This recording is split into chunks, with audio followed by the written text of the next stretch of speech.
Sir మేము Narsampet panchayat స్వీపర్లు sir. మేము sweeper పని చేసుకుని బ్రతుకుతున్నాము.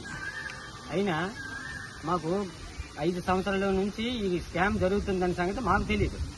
ఆ స్కామ్ ఏంటంటే మాకు రావలసిన అమౌంట్ జీతాలు ఎక్కువ అమౌంట్ ఇస్తుంటే వీళ్ళేమో మాకు తక్కువ అమౌంట్ ఇస్తున్నారు. ఆ తక్కువ అమౌంట్ ఇచ్చింది కాక మేము ఎప్పుడైనా ఒంట్లో బాగులేకపోయినా జబ్బో జ్వరమో ఏదో ఈ పని చేసిన తర్వాత ఎలాగైనా వస్తుంది, మీకు తెలియదు ఏం లేదు. అయితే తీరా మోసి ఏం జరిగిందంటే జబ్బులు జ్వరాలు వస్తుంటే ఆబ్సెంట్లు వేసి ఆ ఆబ్సెంట్ల రూపేనా మొత్తం వాళ్ళకి అంత ఇష్టమైతే అంత జీతం కొట్టేసి మిగిలిన శాలరీ మాకు కాంట్రాక్ట్ గా ఒకరికి పెట్టారు.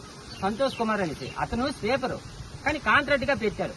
ఆ కాంట్రాక్ట్ పెట్టిన తర్వాత ఏమవుతుంది, ఆ అంటే మాకు వేసిన శాలరీ ముందు ఆయన అకౌంట్ లో పడి ఆ తర్వాత ఎవరెవరిది ఎన్ని ఆబ్సెంట్లు ఆ ఆబ్సెంట్లు సొమ్ము టాలీ చేసి అదొక సైడ్ కి తీసిన తర్వాత అప్పుడు మిగిలిన అమౌంట్ ఈ రోజు శాలరీ వేస్తే మా అమౌంట్ రేపు కొంతమందికి ఎల్లుండి కొంతమందికి ఆ ఆబ్సెంట్లు కొట్టేసి అప్పుడు వేస్తున్నారు.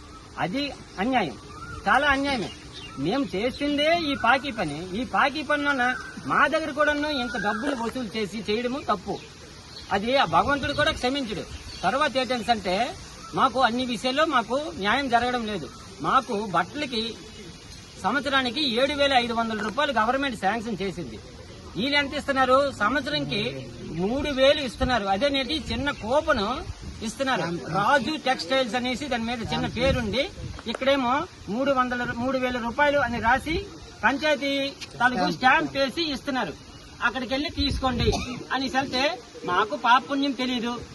మేమేంటి పని చేసుకొని మా అభ్యర్థులు ఏమంటే అంతేగాలు ఇస్తున్నారు అనేసి మేము మా కర్మాన మేము వెళ్ళడం అది తీసుకోవడము అవన్నీ జరిగాయి. ఇప్పటి వరకు అదే జరుగుతుంది. ఈ 5 సంవత్సరాలు అదే జరిగింది. తర్వాత మాకు